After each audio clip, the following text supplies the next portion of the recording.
Coming up, a Sad Styles production. Get into it. Let's go, D-pads, because this week, Andrew, I gotta be honest with you. What's up? So I know it's the 30th anniversary of Super Mario Kart on the Super Nintendo. Cars? Yeah, I couldn't find anything about these games. Mario Kart, like go-kart. Carts, like C-A-R-T-S. I No, was no, no, no, I was no. That's a Googling shopping it. cart. I DuckDuckGo'd it. I thought maybe the liberal media was hiding this from us. No, I couldn't it's not. find it anywhere. Kart with a K. Kart with a K. Mario Kart. Say K one more time. I don't think so. Okay, instead of saying that, do you want to get to this week's game? Mario Kart 64 this week on the Retrograde podcast?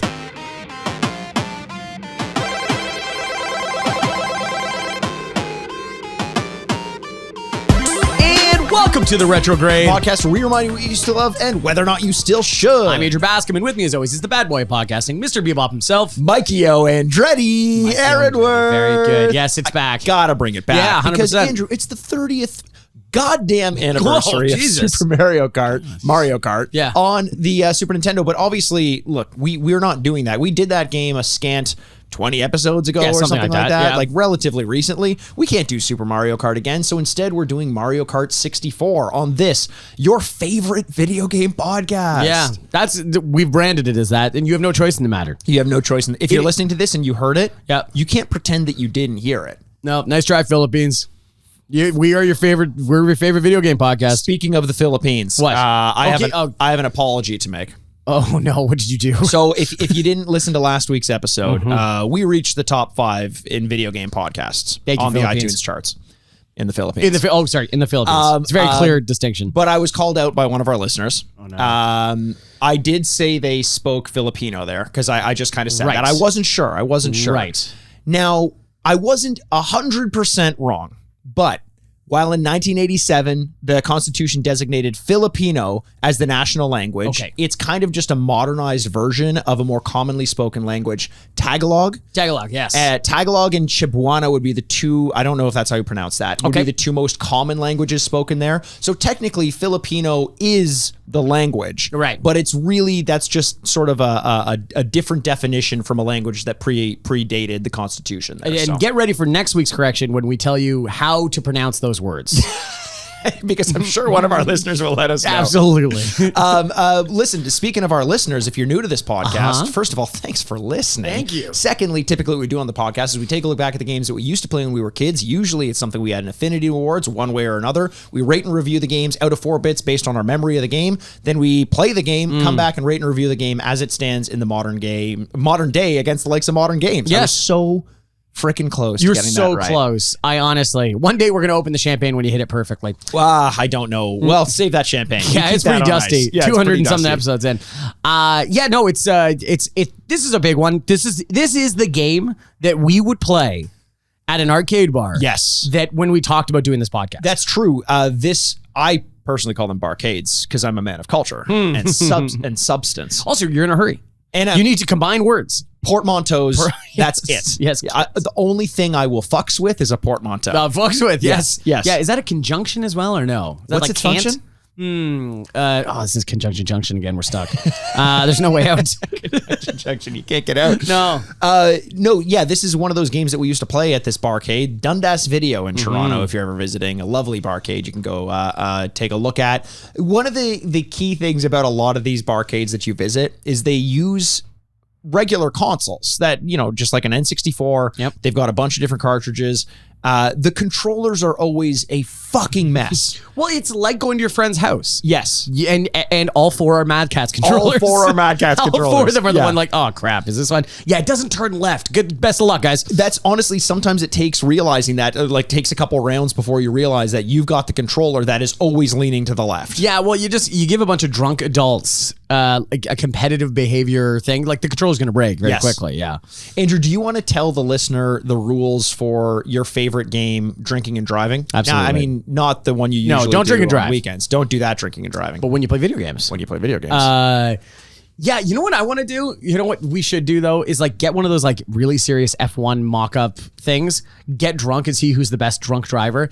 And the problem is I don't want to know because in the back of my head all the time, I'm like, I'll do it. I'm good at this. I found out. I had just before you get into the rules of drinking the rules. Mario Kart, I had a friend in high school and I may have told the story on the podcast before, but they brought an arcade cabinet into the cafeteria and they had some type of like goggles that you would put on and some sliders to the perception in the game where it was basically like you're driving drunk. And I had a friend who would drive drunk a lot. And now even back then, we knew this wasn't cool. We would try to hide his keys from him. He was much bigger than us. He would hurt us if we tried to do this. Sure. So we're like, look, I'm not going to hurt myself to prevent you from hurting yourself, I guess. So we would try our best, but he would drink and drive. It sucked. But he showed up to this arcade cabinet and fucking annihilated it. Wow. He was what's the guy's name from Donkey Kong?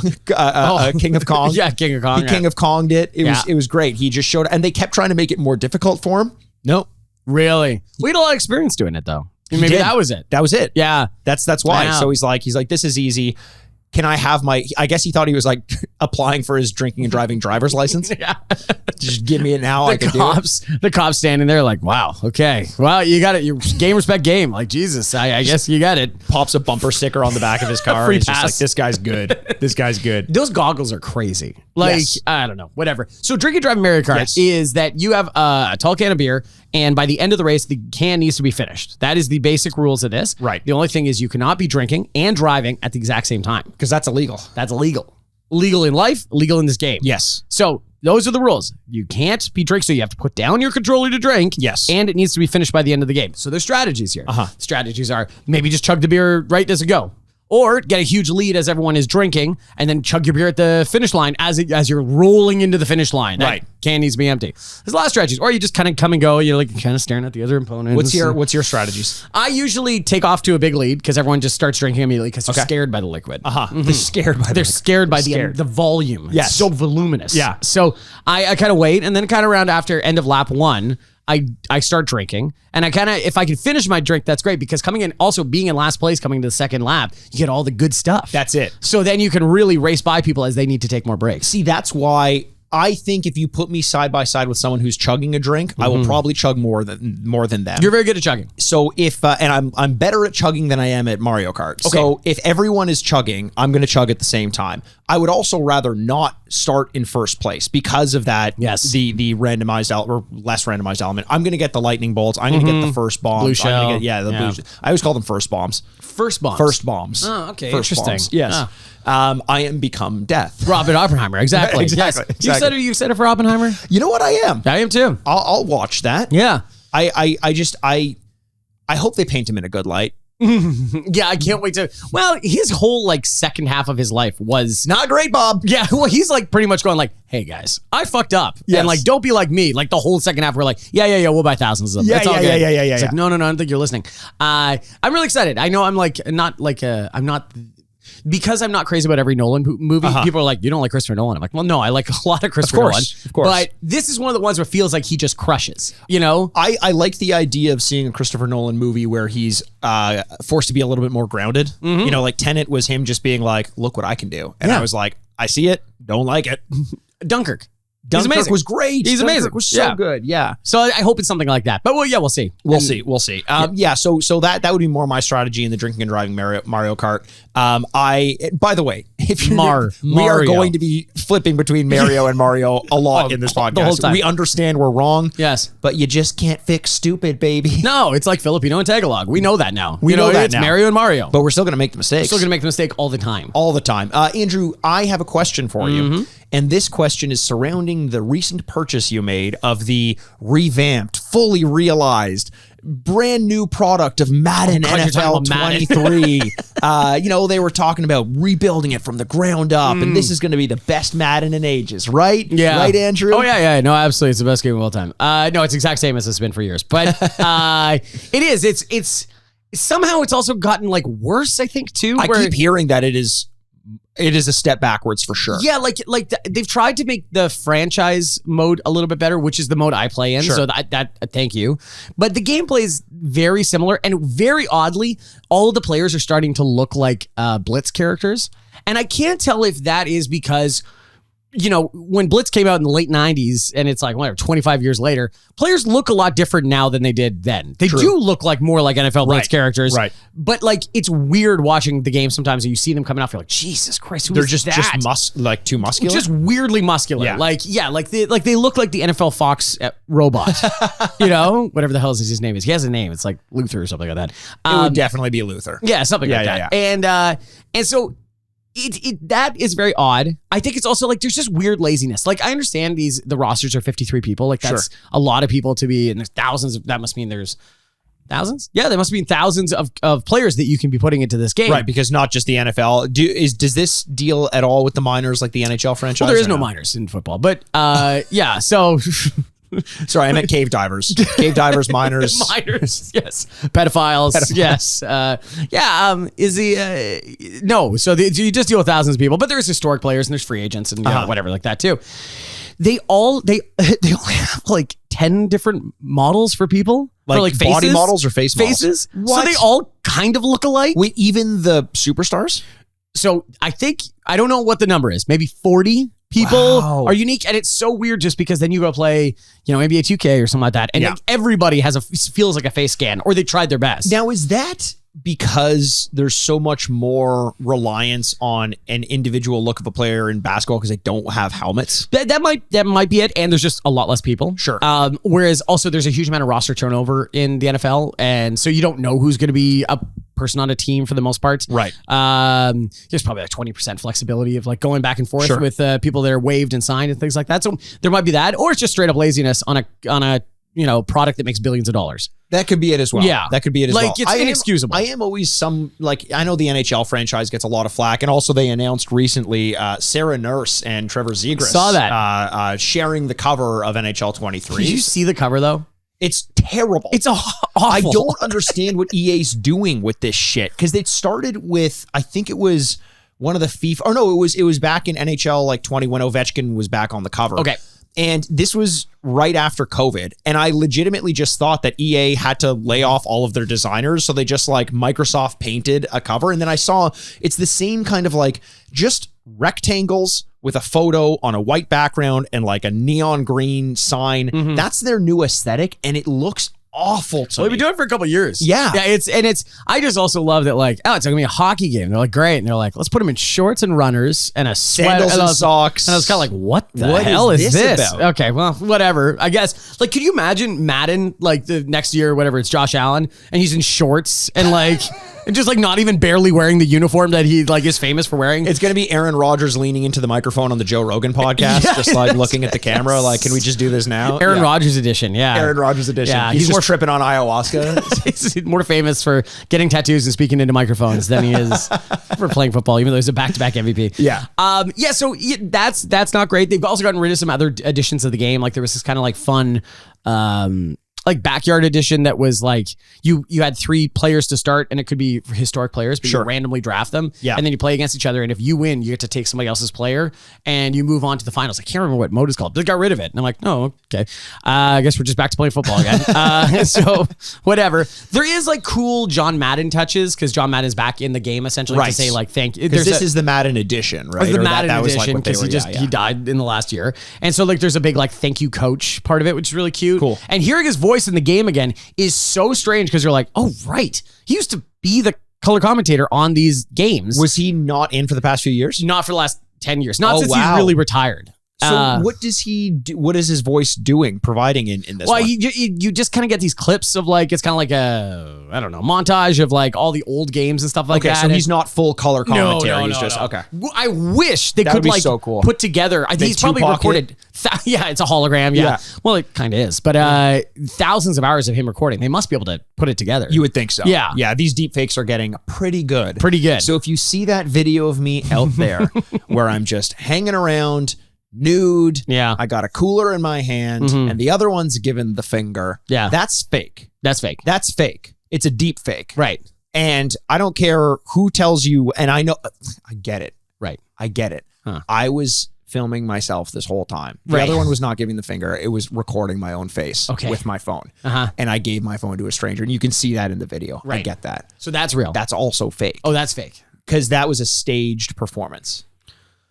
So you were on stage giving a performance, or what does that mean? Well, yeah, performance? a little complicated because I was on stage giving a performance, Right. but then I went because I've got a weak bladder. I had to bail from the stage for a little bit. Someone else went up there looking like me, Okay. to cause a scene while I was gone. And I know everyone's complaining. They're like, we didn't even see you leave the stage in the first place. That you're not paying close enough attention. I'm kind of confused. What did you do that you're denying? Yeah, that's the question. Was it even that big of a deal?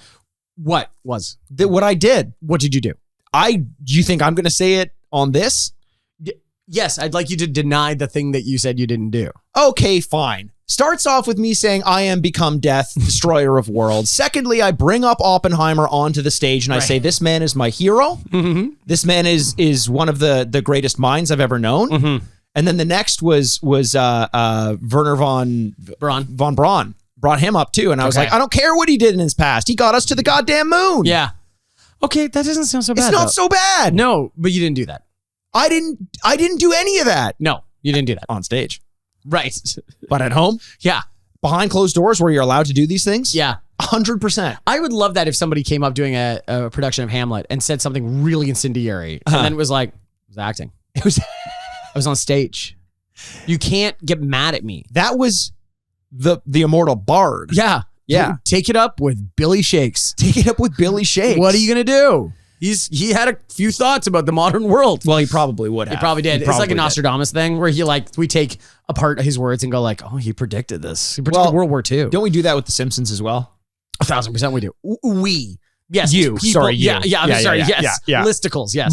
The thing that bothers me maybe the most is on TikTok, people thinking the song Bastille or Pompeii, by Bastille is about September 11th because they're like, whoa, it does. Because it's basically like they're putting video over the song, or the song over the video, and it's like gray skies came tumbling down in the city that we love. And what you're gonna say is, well, it's about the Pompeii volcano. Exactly. I just think these dumb idiots don't realize that Pompeii is based on it's a disaster. Yeah, it's a horrible disaster that wiped out a whole city. Yes.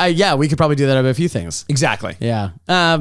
So I was curious because it seemed to me that Madden 23 was kind of like the NBA 2K issue, or sorry, not NBA, WWE 2K, like the kind of like rebuild from the ground up. And it turns out even that's not going to save it. Like they got a lot more work to do because it turns out to build a video game in a year is just it's a tall order. It's a very tall order, and it actually makes me look back and kind of go like, wow, I'm very impressed that they were able to do it, and you were able to. Maybe there is a part of me too that starts going like, is there more to get better at? Like if we start changing to becoming realistic or something like that, people are gonna be like, what the fuck is this? Like, doesn't even resemble the game I played last year. Right. Well, that's not good. Right. So if you start shifting towards that and you're like, what are they gonna do? Graphics get better? Like they're pretty good, and that'll be incremental. 100%. Yeah. So it won't be night and day. It was only back like 20 years ago where it was night and day. Sure. When you started upgrading consoles and stuff like that. But the real difference between PS3 and PS5 is huge, but is not as noticeable as like NES to N64. 100%. Right? So I don't know. I'm not giving them an excuse because fuck them, but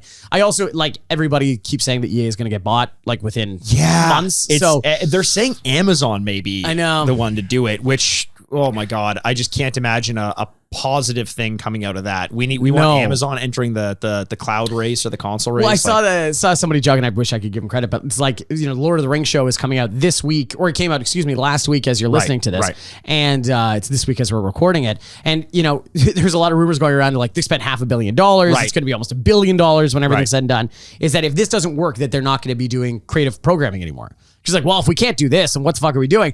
And so somebody's like, I'm up for shows not working, getting canceled, but when shows bomb, usually my laundry detergent doesn't go up in price. But and I'm true. like, That's awesome, true. cool, great point. Yeah, but this also just felt like because Lord of the Rings is Amazon, right? Yes, it is. Wasn't this just basically Jeff Bezos being like, I want more Lord of the Rings? Yes, that is essentially what it's. Jeff Bezos, the company is at the whims of the owner, and he said he wanted to go to space, and they paid for him to go to space. He said he wanted a Lord of the Rings show, and they're going to make that to him. He's like a little baby dictator. Like a boss. Maybe I should like a boss baby. Maybe I should have brought him up on stage. Maybe you should have. Yeah. You seem to revere people like this, it turns out. Well, speaking of boss baby, Alec and I were there as well. Oh yeah, really? Yeah. We gave a demonstration of everything that went down on Rust. I think that's a bad idea. No, I mean, the camera wasn't rolling, so he wasn't going to shoot anyone. Okay, good. Yeah, it's only when the camera's only when rolling. the camera's Do you think rolling. Rust is ever going to come out? I can't imagine it will. They just scrapped a Batgirl movie that was $95 million. Yes. Do you think we can just swallow Rust and its, $2 million budget? I think they will have to. That Batgirl thing is bonkers to me. They that started whole thing is erasing it. It's fucking crazy. I know, man. and they're because they're trying to literally ruin every copy because the internet is so strong at this point that Yes, someone will get it. Hey, somebody will get it. Like one of the actors probably like, that's my big break. Like I'm gonna put it in the internet. Like what if I get sued? Who cares? 100%. Yeah, that's crazy. And then well, we don't need to get into it, but the DC stuff, like Ezra Miller, like That holy shit. What's going on? A there? crazy story, and that's a $250 million movie. And everyone could say, every company can have policies about like, well, we don't condone violence and blah blah blah. And then they stare at $250 million and they're like, well, we condone it sometimes. Well, I didn't guess. they do that with Kevin Spacey and All the Money in the World? Yeah, they just wrote him out. Like they just Christopher Plummer or Christopher something Plummer took over. refilmed it. Yeah. I don't know. The Flash wears masks a lot of That's the time. true, too. Can't we That's can't we just figure this one out? They did it in Tron with all the facial mapping. There and you stuff go. Like that. They do it in Mission Impossible every time. I'm always shocked. Every time. Tom Cruise was Wolf Blitzer this time? This whole time. Whoa. Oh, you got me again. That's Can't wait for amazing. that movie. Before we move on to this week's game, which is Mario Kart 64, I want to say that I have continued to play Cult of the Lamb. Oh. Do you think you're going to end up playing that game? I want to play it. Do I think I'll end up playing it? It's a good game. Okay. It's a good game. I should say I'm really, really enjoying it. Okay, I was going to say. But as I'm reaching the last few hours of the game, I'm realizing because like I mentioned this on last week's episode. There's a town building element and there's a combat element, like a dungeon crawling element, and like a relationship management, all that sort of stuff. I have leveled up everything in the town building element, and I still have half of the combat portion of the game to go. Wow. So I'm surprised it let me get that far ahead in the town building, but like the game can't end until you fit. Like it's ultimately about doing the dungeon crawling. So I'm just like all the stuff that I really enjoyed about coming back to town and setting up the crops and building buildings and talking to the villagers and all that stuff, doing sermons. I have no reason to do it anymore. So I'm just going back into the combat and realizing the combat is a little bit more flat than I would have hoped for. So it's hurting a little bit in that final quarter of the game. I think I probably have a couple hours left. Still 100% worth playing because the 10 hours or so that I've had with it that haven't involved this portion trying to figure out like, do I build the city anymore? Does it even matter? Everything prior to that was absolutely fantastic and I really love it. So once I beat it, I'll talk about it a little bit more again with some closing thoughts on it. I still think it's 100% worth it. I think I got it for like $25 or $30 or something like that. So for the 10 hours that I've spent with it, I would say that's absolutely worth it. Okay, because let me explain this to you, Mikey. This is the value of beating a game. Yes. Because halfway through the game or whatever you said this might be the game of the year. It's in the running for my game of the year. It still kind of is. It still kind of is. It still kind of is. It still kind of is because look, if I've leveled everything up and now it's just kind of a straight shot to the finish, I can do that. I can clear that up in an hour or two and then still remember the game for what it was. It's kind of fine. I still got everything out of it. I just squeezed that lemon a little bit too much. Yeah. Now you're getting rind. Yeah. Now it's just rind and pith. Pith and vinegar. Yeah, pith and vinegar. Full of pith and vinegar. I don't think it's my game of the year, but Okay. I still would like to mention it in my conversation when it comes to what were the best games of the year. Oh, yeah, interesting. I wonder what my game of the year is right now. Madden. Why is it 23. Madden? Yeah. Amazing. Who knows? It's going to be great. I'm going to trash it for 4 straight months, and then we're going to get into a December episode where we do the end of the years and go like, Madden 2023. And It's just like, really? every year our games of the year should just be your Madden, I'm Overwatch. Doesn't matter. That's just what it is. There it is. We don't care anymore. But our games of the year, way back in the day, almost 30 years ago, but not quite for this game, was maybe Mario Kart 64 on the Super Nintendo. Holy moly. What a game this was. It came out in February 10th, 1997 in North America.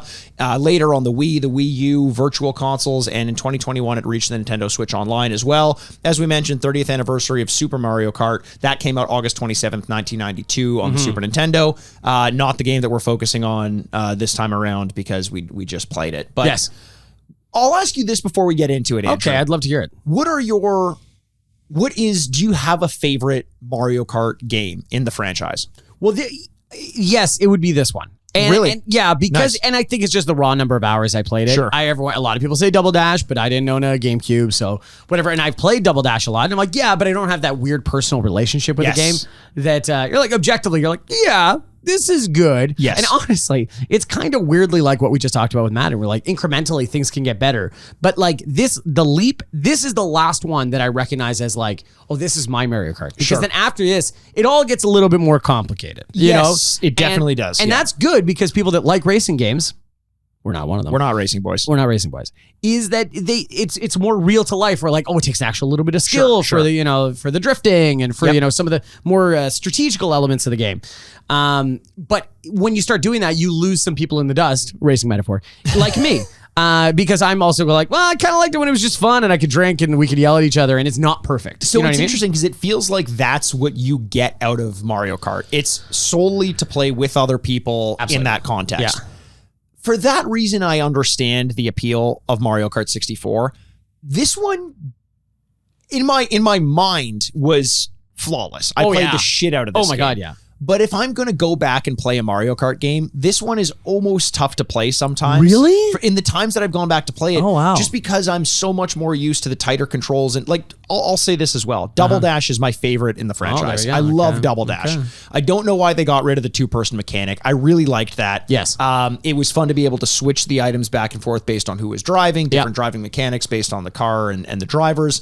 Mario Kart 8, fantastic game, super polished. I remember the first time I threw that on. Was that? The Ocho. The Ocho. Yeah. That's what we call it back in my household. The T-Ocho show. Were you a big fan of that? Terrell Owens and Ocho Senko, they had a show together. Oh, did they really? The T-Ocho show. Oh, that's pretty good. Lasted a long time. Yeah. Well, they're both pretty funny guys. Yeah. Lasted about an episode or two. Yeah. Probably. They're also like in exactly the same shape than when they retired, which is crazy. weird. Just absolutely crazy. Yeah. It's almost a natural. I wonder how they did it. Okay. Sorry. Everyone's here complaining about how, football players, longevity, their heads. Tell the truth. Yeah. You look at a guy like Ocho Senko and you think he's got anything wrong with him? I don't think so. No. Look at him. He's in peak physical shape. What more do you want? Yeah, exactly. Honestly, you're making a pretty compelling argument. I was trying to pick a hole in it. I'm like, that's pretty good, actually. Pretty good. Yeah. Tell the truth, Will. You lied. But you know what I'm saying though? Like when you leave the thing, like it's almost like a different series of games after this. Yeah, in a way, I think Mario Kart 64 is very, very closely tied. Interestingly, because you didn't like this game as much, to Super Mario Kart. Right. I think those games have so much more in common because nothing is fleshed out. That's not to say there's a story mode or anything in the later Mario Kart games. There's barely a story mode in the Mario games. That's it. That's true as well. Yeah. Princess Peach. Mario games. Mario. Okay. But I found the strict limitations of what you can do in Mario Kart 64, going back to it, always a little bit unnerving, especially the fact that you can't really race together with 4 people in a Grand Prix, right? I mean, the processing power of the N64 was really stretched to its limits in Mario Kart 64 because it could only, like, the idea of having 4 different racers on screen alone, that was already pushing this to its limit. So much so that a lot of people don't remember this if you're just going by memory. But if you look at Mario Kart 64, the sprites of the characters are actually 2D models. They're not 3D. They've just been 2D kind of modeled, very similar to the Super Nintendo, how that was modeled. So you just have a straight, a left, and a right? Basically. And you'll see them jump, so it's a lot more smooth. They've definitely added a lot more frames to that, but they're 2D renderings. I think all the items are 2D renderings as well, whereas like the later ones that you get are all fully 3D, and you can race together in a Grand Prix. Yep. That I find a lot more fun, because one thing that I feel like we forget before every time we play this game, if we go to a barcade or something, is the fact that we can't play it when we play together. It has to be you and me and the people we're playing with only. No computer controlled characters. Yes, right? it's only the 4 of us. Yeah. I know that's true. It's weird because like, you play the Ocho, you play Mario Kart 8, and you're like, this is great. It's beautiful. Yes. It's great. And you're just kind of like, yeah, it doesn't really resemble the game that I think about with Mario. Do you think so though? I kind of like, this is great. To something me, different. It's more just like kind of similar to what you're saying with Madden. It just feels like an incremental change to the game. It feels so similar in my mind. Really? Like it just more. There's more of everything, that's and fair. it's wider, and the verticality is more, and there's some flying sequences and gliding sequences.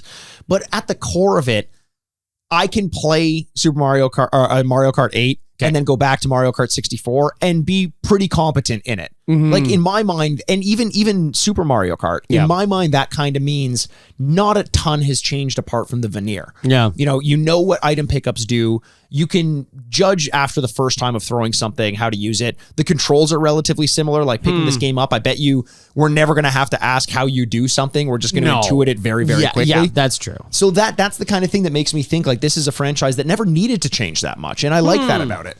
Well, that's weird though, because there was like a little fallow period in there too. Like, after 64 and then they went to the GameCube and Double Dash, there is versions of that in there that are kind of lost in, not to time, but lost in significance. Well, yeah, I mean, it's basically Mario Kart 8 is kind of like the thing that's been around for forever. I mean, it's been, everyone jokes about, it's like, are we ever going to get a Mario Kart 9? This game is now years and years and years old, and they just announced, not just, but at the last Nintendo Direct, DLC, where they're they're releasing new revamped versions of older levels from past Mario Kart games.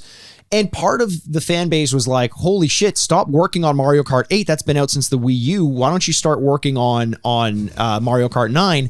And the other part of the fan base, to your point, is like, what needs to change? Well, yeah, right? What are they going to do that's going to bring this forward from 8 to 9? Do you need that? Or do you just need more levels? Well, trust me, as a Madden fan, let me tell you, do not get into the repetition of releasing a game every year. Yes. That is a bad idea. It is. Like, It is. That's like turning around to GTA and like, hey guys, time to work on the new GTA, and they're like counting money, looking up like, what? Why would we do this? Yeah. Like everyone likes this, And finally they are, and they will eventually release a new Mario Kart game. But for now, we've got the classics like Mario Kart 64.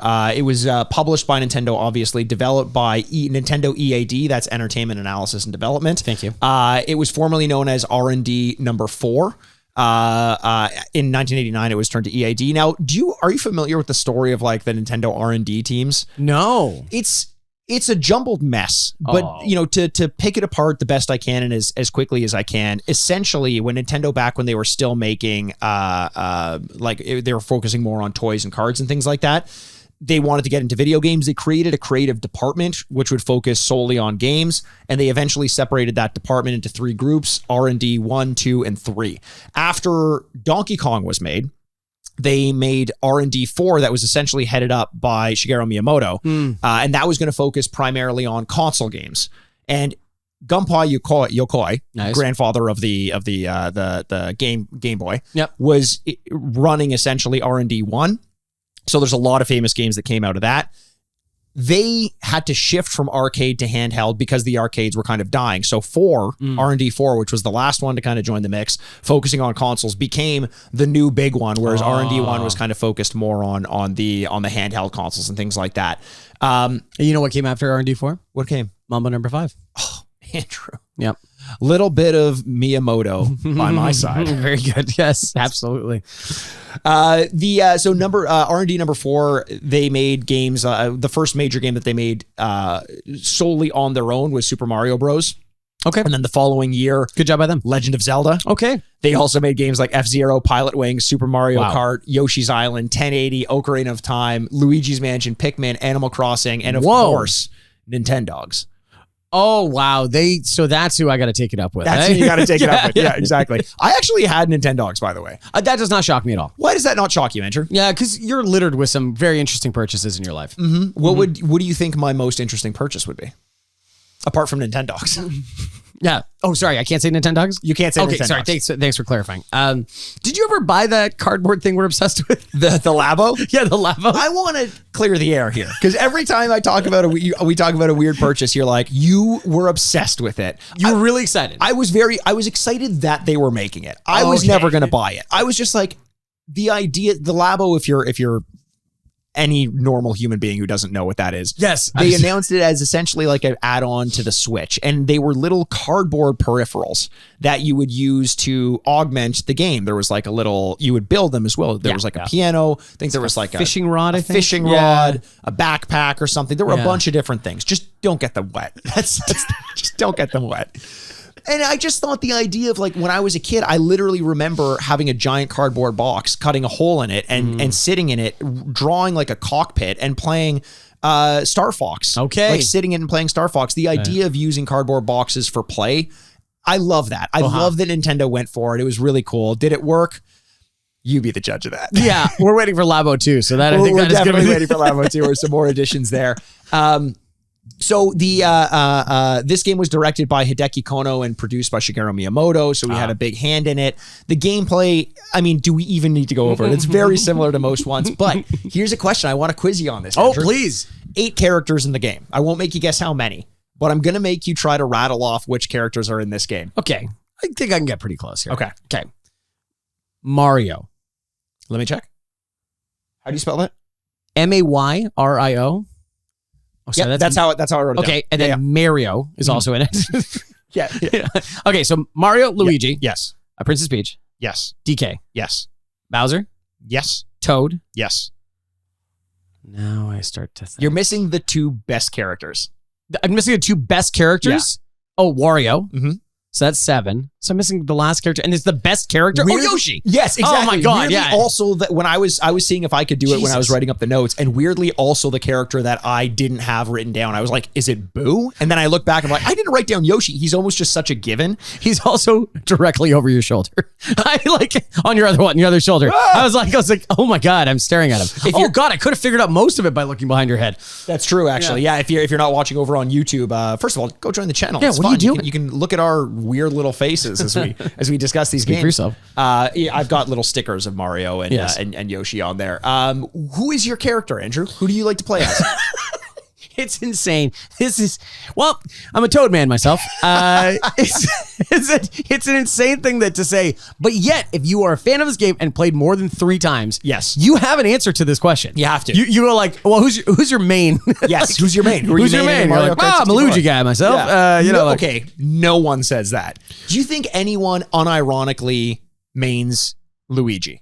I think someone that's very good at this game flexes by playing Luigi. But that's what I mean unironically. Someone okay. picks them because they legitimately believe he's the best. Well, as a tall, lanky man with a mustache and a green shirt on, do you think that... Holy shit. do you feel some kind of kinship with the rejected brother? Well, I mean, that's another thing to add to my resume. Yes, I do very much feel a kinship. I'm more of a Waluigi guy myself, though. I've always liked it. I mean, he's not in this game, obviously. I know you said I would have said wah. I said wah. Personally. Sorry. Toad, I feel like Toad, especially as of Double Dash, became the go-to character in this game. Wahoo. Everyone wanted to play as Wahoo. Okay. Everyone wanted to play as Toad. Mhm. I'm pretty sure. I like... You're Yoshi, right? I do like Yoshi. Okay. But I've lately been getting into Wario. Wow. Muscle. Well, so you have heavy, you have medium, and you have light, right? Okay. The characters. So heavy have lower top speed. Heavy hath wear the crown. Yeah. Heavy have worn the crown. Yes, the star crown, the crown circuit. Yeah. They lower acceleration slightly, lower top speed. Yeah. Heavier so they can bump people around, but I didn't realize this. They lose less speed going into turns and corners. Oh, interesting. to hear. Light, obviously, high acceleration, high top speed. Toad would be light. Medium, I think, would be something like Yoshi, and that would be just kind of a mix between Mario. the two of them. Mario, possibly. Medium? I don't know. Maybe See, here's medium. the thing, though. Tell us. I know. Well, yeah, I will. Hey, guys, what's up? Just old Andy B here talking to you about a few things. Is that everyone is there is an understanding that the characters handle differently. Sure. Yet when you're in the title select or character select screen, you don't know that. They don't tell you They're that. not showing you statistics. You have to intuit, Yes. you have to put it together in your head. DK's pretty big and Princess Peach is light. So much so, I thought that was a part of Mario Kart to the point where in Mario Kart 8, you choose the racer, you also choose the car or motorcycle, you also choose the parasail, and you also choose the tires. And each of these things have an effect on the way your car drives. I just assumed you had to figure it out. There is a button you press in that screen to show you exactly what it's doing to your car, and I didn't realize that until years after playing the game. wow. Yeah, Okay. Well, I just figured it was like one of those Dark Souls style things where it's like you figure it out. Like, do you expect me to help you? yeah. Look it up online. Fuck you. Online is our instruction manual. What do you want from us? Motto. Fuck you in quotations. Yes. This was the first game that allowed you to carry 2 items. Right. Now, to be fair, one would have to be dragging ass behind your cart. It's in a trailer. It's in a trailer, yeah. Which I always liked about it. Yes, I did. The visual to be able to see what other people have too is very cool. 100%. And knowing that it's there is like a little bit of protection is great. This is also before Mario Kart 8. Mario Kart 8, you can get coins, which are very useless. I mean, you get enough coins and then you reach your top speed or whatever to make you go slightly faster, which a lot of people don't even realize. I don't like the capitalism of that, but yes, thank you. I love the capitalism. Oh, you do, of that. eh? Yeah. I brought Bezos up on stage as well during that thing. More coins for Bezos. More coins for Bezos. He's a Bowser to the warrior. moon, he says, unironically. The interesting thing about that is fuck. What, the coins? The coins. Yeah, there we go. Is that you get in this one, you can never get a coin, which means even in first place, you get a banana or you get a green shell. In Mario Kart 8, that's good because now you have some protection from whatever people are going to throw at you. When you get a coin in first place, big bummer. You don't want that. In this, at least you always have some sort of protection. Except for Jeff Bezos. He's in first and he's like, yes, more coins. More coins. More coins. He's Belarusian in this version. He's definitely, who would Jeff Bezos be? You know what? I think people are going to say Wario, but I think he's more like a Koopa Troopa. I think he's, what's his name? Lukaku? Lukitu. Yeah, I think he's like Lukitu. Oh, speaking of, this is actually kind of cool. DK was originally not going to be in this game. It was going to be Kamek, who was a Magic Koopa and was the boss in, I think, Yoshi's Island. Okay. And then I think there are betas of this game when it was Mario Kart Type R or something like that was the original name of it. Or R-Type or whatever, and he was a playable character. Kamek was. What a switch that is. Where now DK has, he's a famous character. Everyone knows who Donkey Kong is. I thought about that too. And whereas it could have been this guy, whatever his name was, Kamek. And it could have been, now Kamek was going to be Seth Rogen, voiced by Seth Rogen in the new Mario movie. Right? Yeah, right. Like, is that the reason why Donkey Kong would Donkey Kong have made it into Mario Tennis? Yeah. And the subsequent Doesn't Mario hurt. Kart games. Yeah, it doesn't hurt. Yeah. Just the subsidy. That's why they say it's like in football and wrestling, people play injured because it's like you give up your spot that one time, who knows? Someone may come in and steal it. 100%. Aside from the visual of everyone likes a large monkey in a necktie. That is it's universal. You know who doesn't like it though? Is Jumpman. Right. The original Jumpman. Jumpman is terrified of that. Yes. And so much so goes on a plot for revenge that we played a couple weeks ago. Donkey Kong Jr. That was a fun game. It was a fun game. Yeah, that was a fun game. I was thinking about that the other day. Yeah. Yeah, especially because there's this weird God angle to it that's really interesting. You know what? This Mario Kart 64 is the game that, like, when we started the podcast, we're like, we'll do that eventually. Yeah, 100%. And it only took 200 and something episodes, but is that I'm so excited to play the game. I'm excited to play it as well. I think it's one of those games that we wanted to put off because it's like God tier. You know what I mean? Like it's the kind of thing that would have been great for a live show, which we had planned prior to the pandemic. We got to do that again. If you're in Toronto or you want to make your way up to Toronto, do it up. Come meet us. Yeah. We'll tell you when. Don't just show up. Don't just show up. Don't just show up. We've also talked about people chasing around Mikey in the city. Do not do that. Stop chasing me. Well, yeah. It's really the beginning of a Beatles movie. So the interesting thing about this game, though, is the only real innovation between Super Mario Kart and this one is kind of the shift to 3D. That's sort of it. Okay. Beginning and end of it. There is a mirror mode in it, which in this game was called Extra. That was it. Extra. Yeah, nice. And then Dare La Tobe.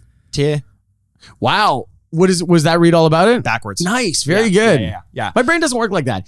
Speaking of drinking and driving, when people are like, can you do the alphabet backwards? I'm like, I couldn't do the alphabet backwards. Sober. 100%. I would have to go A, B, C, D, E, F, G, yeah. Z.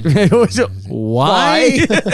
I think. That seems impossible. Yeah. Well, he blew a 0, but I'm going to arrest him. He didn't know the alphabet backwards. Like, he blew a ZYX? I don't know. He's playing it like a flute. So the modes, you got Grand Prix, you got Time Trial, featuring. Oh no! Do we even need to say it? Oh, good. I thought it was the racist timekeeper from. No. From Crash Diddy Kong Racing. Yes. No, featuring Ghosts. Oh God, Mikey, Andrew, I needed to clarify. I'm so sorry, Andrew. I'm sorry. Look, October's I'm shaking now. Just around the corner. Oh God, just around the corner. Hope everyone's having a great September. Wake me up when September ends. I can't wait for February. Oh wait, no. Retrograde. Retrograde. We decided to have 2 scary months. I am honestly not even looking. I'm not. Thank God we skipped it this year. It's 4 to 5 weeks away, and I am terrified. No, it's going to be awful. Start getting your recommendations in now. By the way, absolutely. Genuine. You understand the podcast, retro games. But, I think on the Mushroom Club, Mikey has an Oculus, and I swear to God, I think we're going to do a couple of things. No, Andrew, don't say that. No, I'm serious. We have to. You can't say that because they're going to expect it. Mikey, it's great content. I don't want to do it. I'm scared already. I hate this idea. But I also am a cuck for our fans.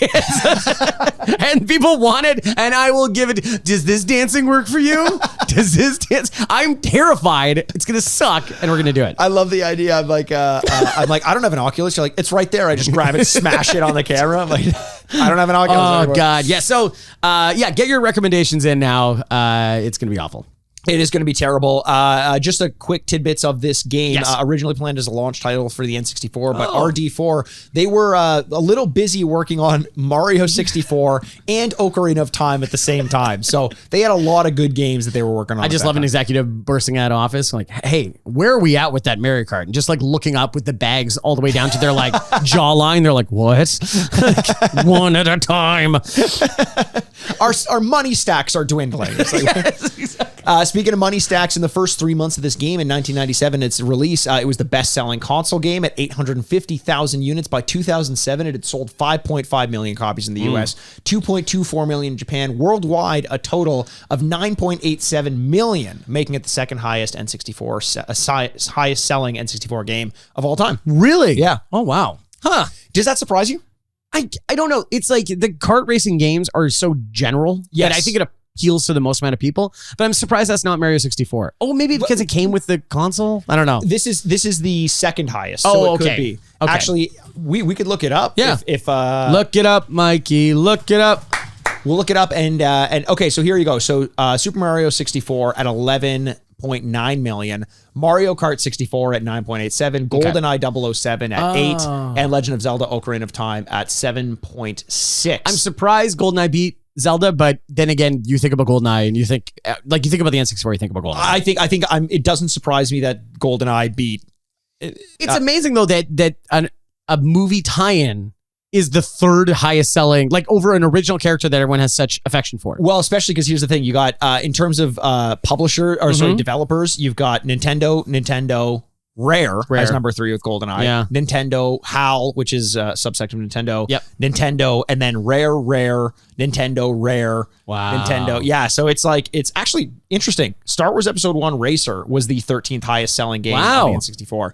Another movie tie-in. Another movie tie-in. Kind of crazy, though. People always talk about the N64. It did not have the greatest lineup of games.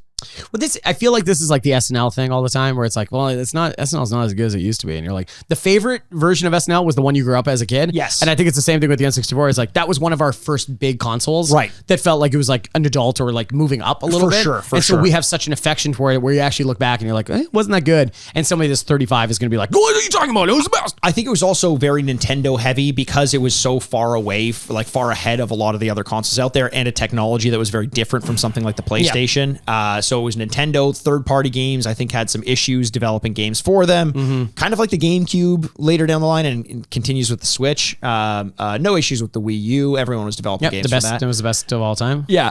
There's got to be some ironic section of fan bases there, the Wii U. People, that is the thing. That's like what people are doing with Star Wars Episode 1, 2, and 3, the original prequels. People are now coming to the Wii U was a great console. I was like, it wasn't. No, it really wasn't. It really wasn't. Yeah. Why do you think Nintendo walked away from it so quickly? Yeah, even in a vacuum, if somebody told me it's a good console, okay, that's fine. But it just was not the console for the time. No. It failed on that. The idea, I think, was almost too far ahead of its time, because the second screen interaction, right? We all have 2 screens when we're playing games now. But here's the thing: when I'm holding the Wii U controller and now I'm looking at the screen in my hand and the screen on the TV, what am I going to do with my phone? Right. I need to put my phone somewhere. What they should have done is there should have been a phone holder where I could put my phone on in the Wii control. U. Yeah, exactly. And I'm looking down. I'm like, oh, what's up? Oh, I got to play a stupid game. Stupid game. It's no longer leisure activities. I need 2 things. I need an activity for my leisure activity. I just need to stave off the anxiety from creeping in. So just put as many screens into my face as you possibly fucking can. I'm going to doom scroll on Twitter as long as I can until I feel bad about that. Then I'll look up and then I'll realize I died and I'll go back to Twitter. And it's just a hellscape I live in. Doom scrolling is a word that I love. At one point, last little bit of information. There was a hard drive crash during the development of this game. No. They lost 80% of their character models. They had to rebuild them all from scratch. DK, you're in. Honestly, maybe. DK, get in here. Actually, Rare gave them the character model for DK so that they could use it rather than having to do it from scratch. That's nice of them. It was very nice of them. Yeah. So this before we get into the actual like playing the game itself, Metacritic score. Oh. Give me your guess of what this would have got. Now I'm playing like 40 Jess here because now I'm like, well, what? Like, obviously, I think it should be high because we all liked it and it was sold incredibly well. So sure. I'll say like 89%, but I fear that you're going to be like, it's actually 81. It's 83. Oh, which wow. is way lower than I would have expected. Lower, yeah. EGM gave it a 9.25. IGN gave it an 8.1. GameSpot gave it a 6.4. Whoa. It's like, in my mind, this was like the game everyone was playing. But I guess some of the reviewers, like, it is a shallow game. Mm-hmm. There's no unlockable characters. Bradley Cooper, Lady Gaga. Mm-hmm. Shallow. Condition, please. Yeah, it's pretty good. Yeah, no, ladies and gentlemen, my girlfriend. Yeah, everyone's like, yeah. Love that movie. I haven't seen it. It's good. My girlfriend just told me about that scene where the girlfriend comes up and everyone cheers. And she's like, no one would do that. Yeah. I think a lot of people would be upset. They're like, I want to be your girlfriend. Exactly. Yes. Be like, I'm leaving right now. Yeah. And she crushes and then they're really mad. She just slaughters. And you're like, no. There's no way I can compete with this. And a Bud Light silver metal can just tings her in the side of the head. What's with those metal cans? What are those metal bottle type things? Why do they got to be bottles? Why is everyone, you know what I mean? Just like make them can shaped. Yeah, we don't really have that in Canada, to be honest. It's more of a States thing. Is that not just a fad? I thought that those were not done No, anymore. you go to like a lot of popular bars and like they just have the metal, and maybe that's because of fighting and glasses. I think it's probably what that is the but fighting. it's just, I've never understood why you make it into a bottle. We have cans. We have the technology already. Well, because I think the typical beer drinker is going to be like, I don't want change. yeah. That's probably true. Also, hopefully, that's what you're doing when you're buying a beer. You don't want any change. You want to tip the servers. You do want to tip the servers. There you go. Yes. That's very nice. Very nice of you.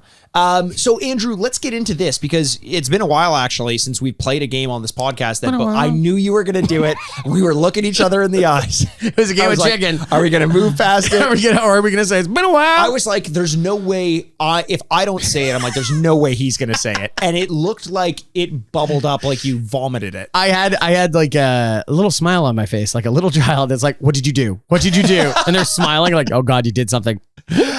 So usually what we do on this podcast, like we said, is play these games that we used to play when we were kids. We give them a rating out of 4 bits based on our memory of the game, a very subjective rating, Andrew. So why don't you start off? Because we've got a ton of experience with this game. Before you get into your rating, because we talked a lot about the development of the game, give us a little bit of context to what your experience with this game was, and then maybe lead us into your review out of 4 bits. You know, so the N64, I very clearly remember getting it for Christmas one year, and this is one of the first games I got with it. I love this game. And it's so funny where I think about this game as a kid and I think about playing it, but as you were saying, the real appeal is playing it with other people. Yes. And so you didn't always have the opportunity to always play it with other people. So like maybe as a kid, I was kind of like, this is a fun game, but you know, it's not GoldenEye or it's not, you know, some of these other games where I really like, you know, played it till like the cartridge didn't work anymore. Well, that's interesting, actually. So was this, it didn't compete with something like GoldenEye for you? Because to me, it was like GoldenEye and this and Smash Bros. It was all just... Those are on the same level. Yes. Yeah, for sure. But I think like the ability to play the story mode of GoldenEye allowed me to play Yes. alone more. Yeah. But it's funny where I think I've played this game just as much as an adult that I did as a kid. Like I've played this game. This is the game when you go to and look at an N64 at a bar, or, you know, whatever, or somebody has an N64 at home. You're like, do you have Mario Kart? Yes. Like, oh, okay, let's do that. We're much more than now going like, do you have GoldenEye? You Yes, know what I mean? that's true. So I played it a lot as an adult now too. And so but like as an adult, like even 10 years ago, so I still think it counts for the retro score. This game is just like important. And also of people of that generation, it is like a seminal game that you point to. Seminal. Vesicle. Oh, Vesicle, right? Yes, very good, ladies. And ladies love my seminal vesicle. Is it like it is a cultural touchstone for people of this generation? I think this is one of I between the two of us, I give a scant few for you 4 definitely bits. give fewer than I do. I don't give it very often, but this one is easily a 4 bits for me. Amazing. I love that. I love to hear it. And I had similar experiences with you where like I beat the shit out of this game. Yeah. Physically. I beat it like a rented mule. Yeah. And Poor rented mules. Jesus. Hey, listen, mule renters. Yeah. What are you doing? Also, can you just imagine pulling up to the farm and be like, how much for that mule? For today. No, I don't want the whole. I don't Do want you charge by the half hour? Yes. What are you going to do for half an hour with that mule? That's my business. How much? By the way, why do you have that giant stick in your hand? Again, my business. I'll rephrase the question. How fucking much? How much? And a half an hour. By the way, it's going down to 20 minutes now. And you're like, I don't do it for 20. Why are you wearing one boxing glove? I'm gonna kick the shit out of that mule. Do you have a black belt? Yes. In jiu-jitsu? Oh God. Well, a white gi, very scary, right? Somebody wearing a gi, you're like, oh, guys, get kicked the shit out of me. Yes. Yeah, I don't care what kind of belt it is. Yes. When they wear like a blue gi or a red gi, I'm like, Yeah. uh-oh, that guy has multiple gis at home. That's not good. He's got a closet full of gis. Okay. Sorry. So yes, you were giving your review. I don't want to review it anymore. Let's talk about gis. Gis. What's your favorite color gi? Blue, probably. You know what? Ken kind of ruined red gis for me. I think so. That and Karate Kid. Karate Kid. Yeah. Yes. And then they have black gis. I'm like, you're trying too hard. Trying too hard. No, 100%. Yeah. No, a blue gi is scary because it's not a very good look. Yeah. It's kind of ugly. Yeah. And yet you're like, oh, so you still wear that? You're like, oh, you must be able to kick the shit out of me. Also, blue gi sounds like something that comes out of your nose when you sneeze. I was waiting for a geese nuts kind of joke and I couldn't figure it out. All right. Okay. That's enough about geese. Mario Kart 64. I played, like I said, this game alongside the likes of GoldenEye and Smash Bros as my multiplayer game. It meant a ton for me. I did beat the shit out of this game, as I said, like a rented mule. All time trials, all that stuff, difficulties, CCs, all that good stuff. And as a kid, I think that's all I wanted from it, because the novelty of multiplayer and the ability to do battle mode, which I think battle mode in this was so much better than Super Mario Kart. So much better. Even though I always preferred to play just the regular races, this was definitely fun. The variation in levels felt enough for the time. That's why, the modern score may be a bit different, but like this game was everything I wanted it to be as a kid. It was fun. It was whimsical. It was all the characters that I loved in one place. I didn't miss unlockable characters because 8 characters was kind of enough for me at that time. It was okay. They all drove different. Plus I didn't want to drive as anyone else except for my I think I probably used Yoshi back then. That said, this is an easy 4 out of 4 for me. Oh, wow. Okay. It's hard to look at a lot of Mario Kart games and not give them a 4 out of 4. Yes. This one's no exception. It gave me everything that I wanted. This was the first Mario Kart that I really had a lot of experience with. Super Mario Kart, I didn't really play that much. The Mode 7 or whatever that is on the Super Nintendo, that graphic trick of the screen to make it look like it was 3D didn't work quite as well for me as a fully realized 3D environment.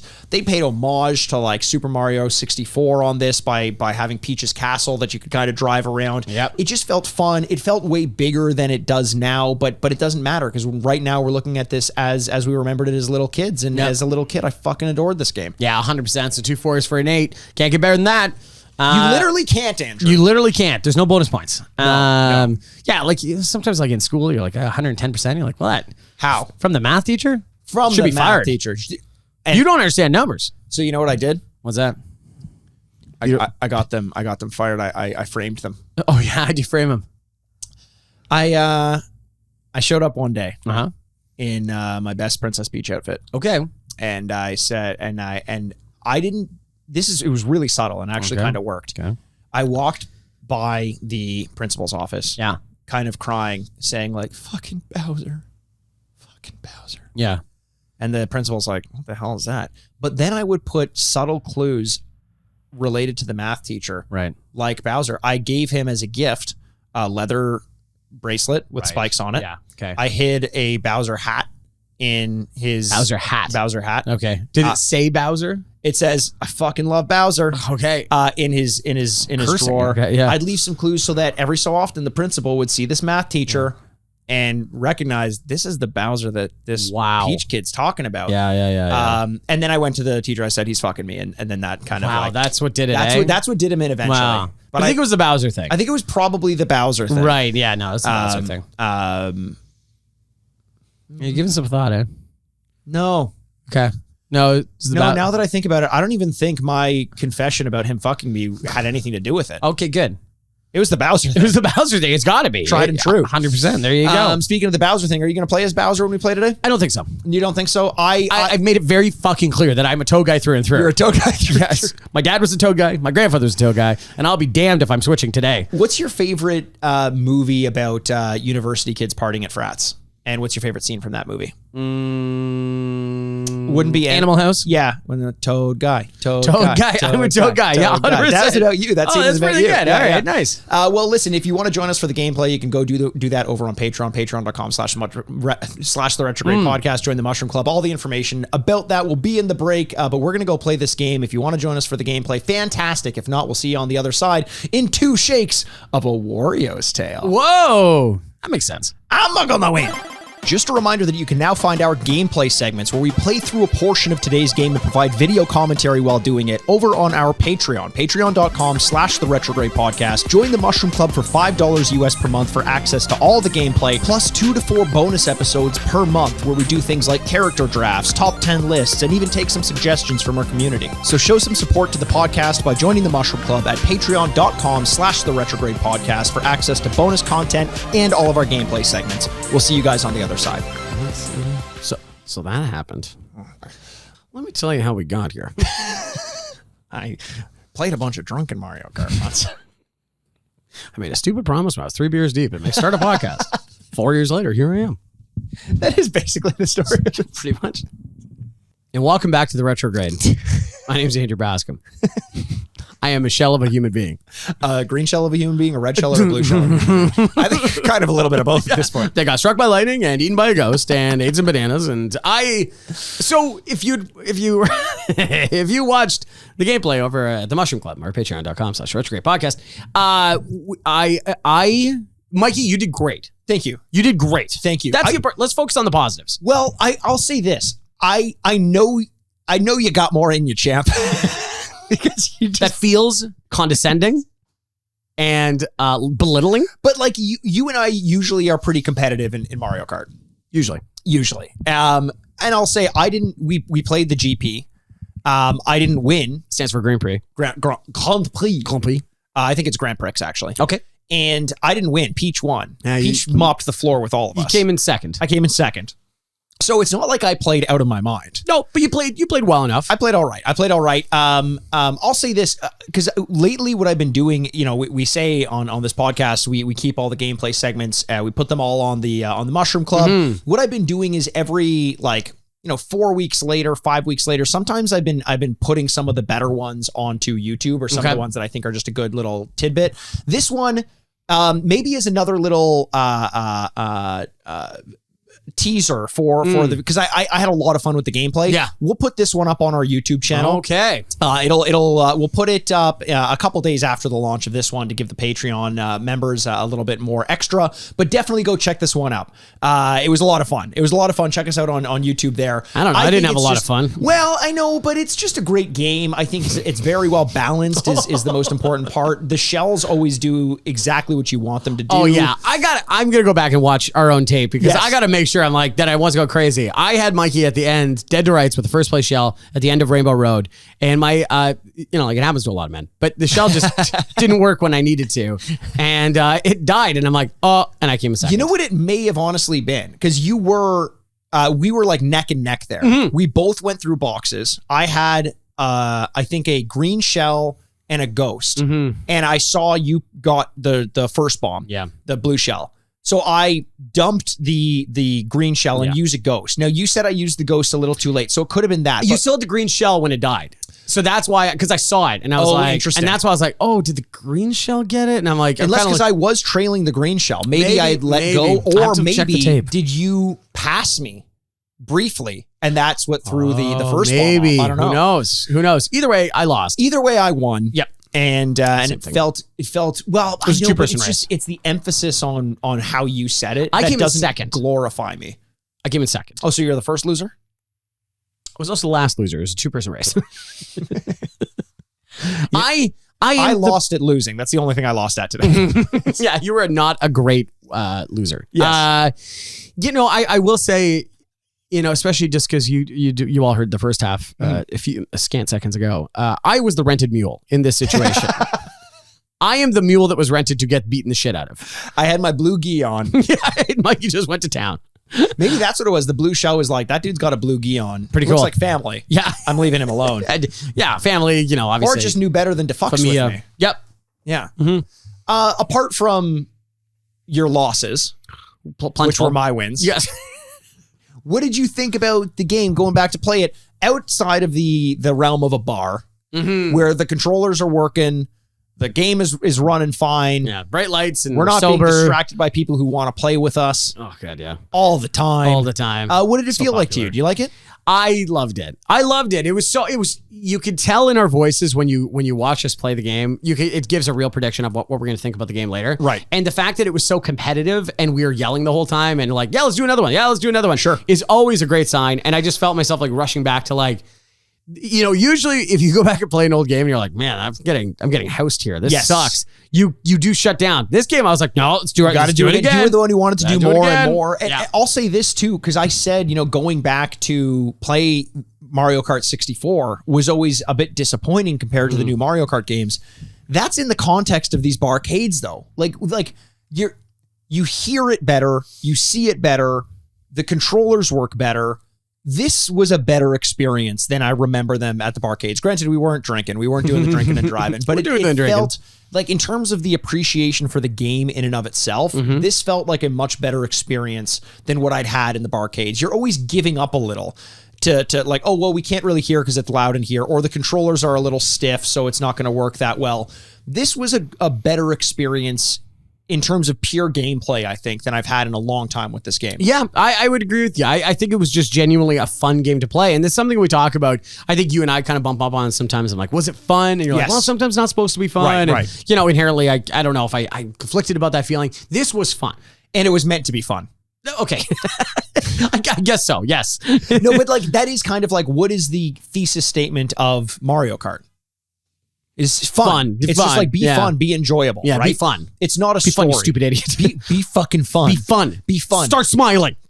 Hey, you look better when you smile. Oh, no, don't do this. No, but you do, Andrew. No. I appreciate that. If you just took care of yourself, like you could actually be decently good looking. Okay, thanks. Yeah, I appreciate that. That feels, once again, very condescending and belittling. Well, I'm just trying to help. Excuse me for trying to help. You ever been called condescending in your life? Ironically or unironically?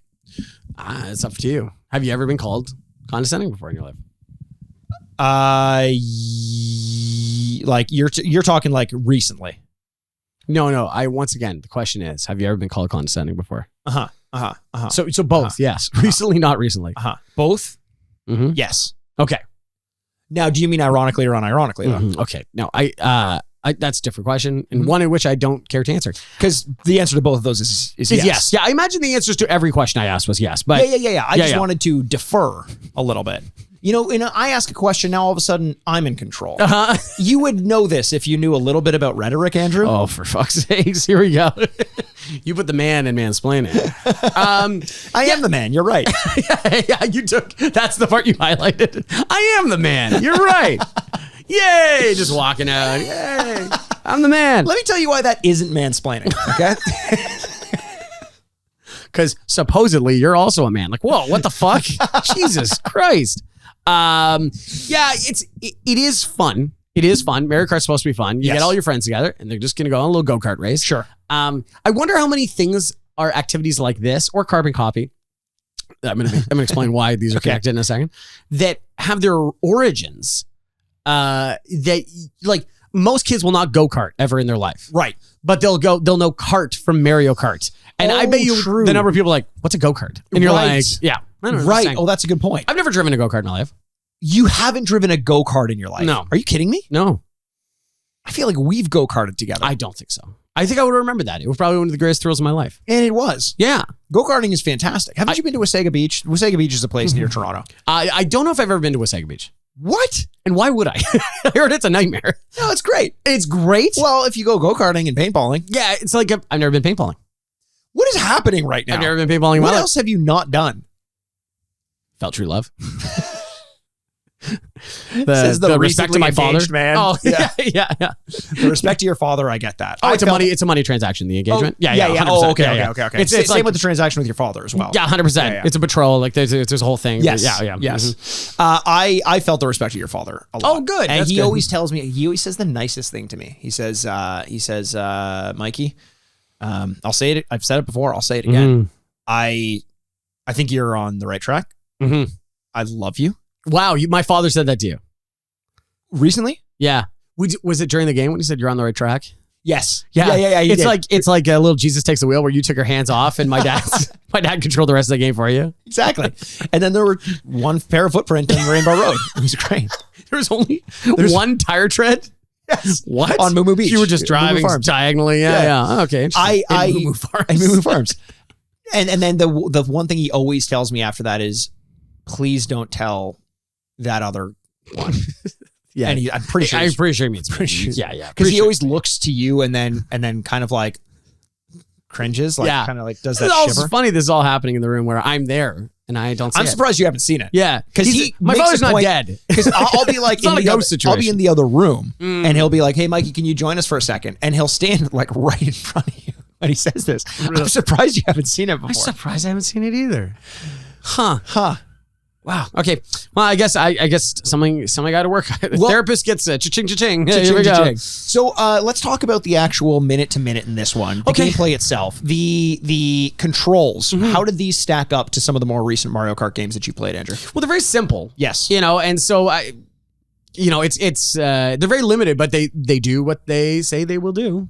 They do. I don't know if I can elaborate more than that. It's exactly what you expect they're going to be. The one difference between Mario Kart games that I always find is you have to relearn the drift in every Mario Kart because it's different in every one. And then in Mario Kart 8, it's different between the different vehicles that you have as well. Like motorcycles are different from mopeds, are different from cars, are different from et cetera, et cetera, et cetera. The drift in this one is very sharp, and I feel like you don't get quite as much of a boost by letting the drift build up to like that orange smoke. But once I got the hang of it, I actually really liked the drift in this one. Nice. Kind of risk reward where there's a lot more sharp turns in this. Even at 100cc, it felt a little bit more risky popping on that drift. Whereas in the new Mario Kart games, I feel like you're almost encouraged to constantly be drifting. Yes. And it's a lot easier to control it that way. This is more of like an on and off.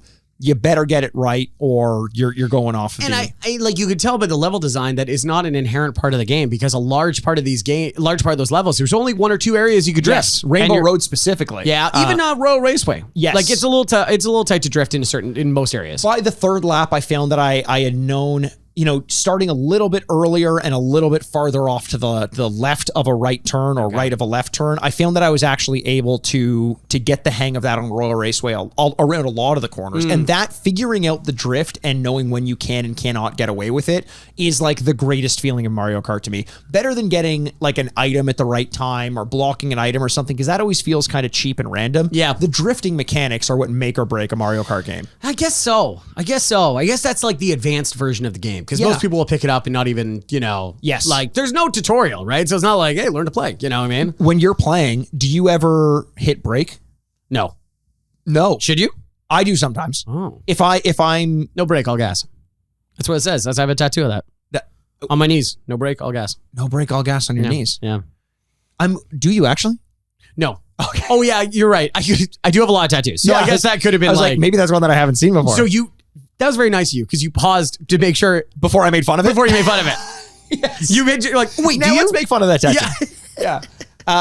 No, I did find myself at times like going into a corner, or if I miss a drift a little bit, instead of just letting myself hit the side, you keep momentum by tapping on the brakes a little bit, and then you cut it. Smart. Yeah. This is coming from a guy that came in second place versus a guy that came in not second place. Not second. But So- I'll say that it felt, this game at 100 cc's felt faster than the other Mario Kart games at 100 cc's. Oh, 100%. Yeah. You know what's funny? You did kind of, I don't know, I don't want to put words in your mouth, but you did kind of insinuate that you're like, yeah. Okay. Yeah. I did kind of say. Yeah, you did kind of say that. But is that the difference between the Super Nintendo one that we did, yes, that the anniversary of that we're respecting today, right? Respect to our fallen soldiers, is that you're like, it's not a huge change from Super Mario for the Super Nintendo to the N64. I don't know if that's true. I actually did feel quite a big difference. I agree. It turns out, like most video games of this era, the shift from 3D to non-3D is massive. Yeah. But in terms of the mechanics and in terms of the items, those are all relatively similar. Well, there's more items. Isn't there? I thought we were surprised at how limited the items were last time. You're probably right. And then also holding two. Yes. And there would definitely be more, because you have the super mushroom. You don't have the feather. You do have the feather in Super Mario. You're right. Super Mario Kart. You don't get the handgun. You don't get the handgun. Right, yeah. The shotgun from Doom as well. Yeah, You get a Pokeball that you can throw at the other drivers. Yeah, the chainsaw, the Gears of War chainsaw gun. That is my favorite. Because Toad's scream has never sounded so good. Slice them in half as you drive by. With that and Luigi's face emotion from the Mario Kart 8, then that would be the real one, just like really pissed. He looks so good. That added level of animosity when you're passing another driver, and that is so good in Mario. I mean, it is that attention to detail and the high fidelity graphics in Mario Kart 8. That's what really brings it above. But I fucking loved my time with Mario Kart 64. I didn't expect it. It was really, really good. So if we had to make additions like the handgun or other things, I think the only other one is the announcer from Taxi, Jesus Crazy Christ. Taxi? Crazy Taxi. I think that would just put it over the top. See, I would go with the announcer from Star Wars Episode 1 Racer. Greg Proops. Exactly. As alien. Yeah. As two aliens. As two aliens. Yes. Wow, what a ref, Mikey. Good job. I'll pat myself on the back with my one alien hand because I have two alien heads. No, what would you bring? What's the one thing you would want to bring from modern video Mario Kart game into this one? That's a really good question, because honestly, nothing is racing to the top of my head. So that's actually probably a good sign for this game, because I'm not like, well, automatically you got to do things. Like, I like that Mario Kart 8, has a more wide array of different controls and stuff like that is more accurate. But also, it's not like the controls were bad in this game. So I was fine with that. And I also like the intimacy of, like, the roads is really tight. It is. And I kind of like that part of it. So it's really competitive, and the bumping and stuff like that creates a lot of moments of conflict. So I wouldn't make it bigger, which is usually another thing you always say about newer games. They're just so much bigger, which is great. Except for Mikey doesn't like big games. But it's true. Yeah, I'm a size queen, so it's different. But is that... So I don't, honestly, Mikey, do you have something off the top of your head? You know what I loved, and this I think has only been in Double Dash. Yeah. Double Dash, when you do the drifting, if you get to like the purple smoke, it gives you that boost. But the boost can also burn up items that are coming to hit you. So if you do it at the right time, it'll even burn up like a blue shell if you do it at the right time. Wow. That's a mechanic I really loved. I think they got rid of it because it made the skill difference too wide, because you could basically be in first place and not get hit if you were good enough at drifting. So maybe not that, but I think, you know what I would take? Here's one little thing. Give me a Rainbow Road without the bumpers. Give me a tough Rainbow Road, but make the falling a little bit less of an effect. Because when you fall off Rainbow Road in this one, which we both did, we both did. So what we did was we did the Grand Prix, the Special Cup, I think Special Cup, which had Star Cup. Star Cup had Bowser's Castle, Sherbet Land, Royal Raceway, and what was the first one? What was the first one we did? Oh, the arena, the stadium. Oh, Wario's stadium. Yeah. And then we did just you versus me in Rainbow Road, and then we did some battle in the battle arena. And guys, I lost every single one. It takes a lot. I show up hat in hand, and I go, don't respect me. I'm not a hero. And I say, don't wave that fucking hat in my face. It stinks of losing. Get it out of here. It is. It's full of losing. It's full of losing. That's why I have to hold my hat. So I can't put it on my head. No, you can't. Don't put that hat back on your head. You need a cooler hat. Like I put my fedora on, and that fedora is full of winning. Cool. Did you wear a fedora? Yeah, you seem like a guy that did. I hate that you asked me that. Yeah, it seems like I did in university. I did. Yeah, that makes a lot of sense. I had. My hat's full of losing. I Yes. need to bring us back down to the middle together. Thank you. I see you climbing too high. I'm like, no, not without Come me. back down. Get back here. And you know why I got rid of my fedora finally? What's that? I vomited in it. Actually? Mm-hmm. Well, so your hat was full of losing as well. It eh? was very much full of losing. You vomited in your fedora? So wait a second. So you had one fedora. Uh-huh. That's good. Good start. You only had one. I thought you had three. You're like, depending on the color, and then you threw up into your hat? Yes. Was that the best option? Well, I was passed out. Oh. And I think my hat kind of popped off next to me. Oh. And when I woke up, I thought it was like, like throwing up in someone's purse. Cartoon, yeah, purse. No, yeah. I'd rather blow chunks all over the street. I'm not wasting what I'm a saying. perfectly good fedora over this. Where else am I going to get this perfectly shaped fedora for my head? Le Chateaus don't just build themselves. I use Le Chateau the whole time, which is now a defunct retailer in Canada. Oh, man. Yeah. That's great. More like Le Chapeau. That's a joke for French people. and only French Only people. French people. Get out of here, Philippines. No, please come back. Yeah, well, please come back. We love Manny Pacquiao. We love you. We love you, Manny Pacquiao. Okay, so what did you think then of the reason I brought up Rainbow Road is Yes. because we both fell off at different times. When you fall off in Rainbow Road, which is hard because it's all bumpers, you need to get basically hit by an item that pops you all the way up, or you need to jump at a jump, and then there's a weird gliding mechanic because it's in space. You're floating. And you can glide right over the edge. But when you fall, it's literally like a 20-second penalty. It really is. It's too much. Yeah, so I fell off first, and it was a not exciting race for a while. Then Mikey fell off, and then it got a little more really exciting. Yeah. So, what did you think of the battle mode before we get into our reviews? you know what? Actually, that is the biggest upgrade from the last version of Super Mario Kart to this one, because it felt like an actually fleshed out version. Actually, it looked pretty good too. Which I was and it was kind of fun as surprised well. by. It was fun. Super Mario Kart, the battle mode was, I think, actively bad. I think it was very bad. Yeah, we struggled to get through it last time. Yes. I will say though, that is so you and I raced and it was fun. Yeah. Like, one-on-one, totally fine. Couple of computer characters on there were totally fine. Battle mode with only 2 people, it really comes to life at 4 people. It really does, and it would be great to have some like Perfect Dark Sims in there as well. Yes.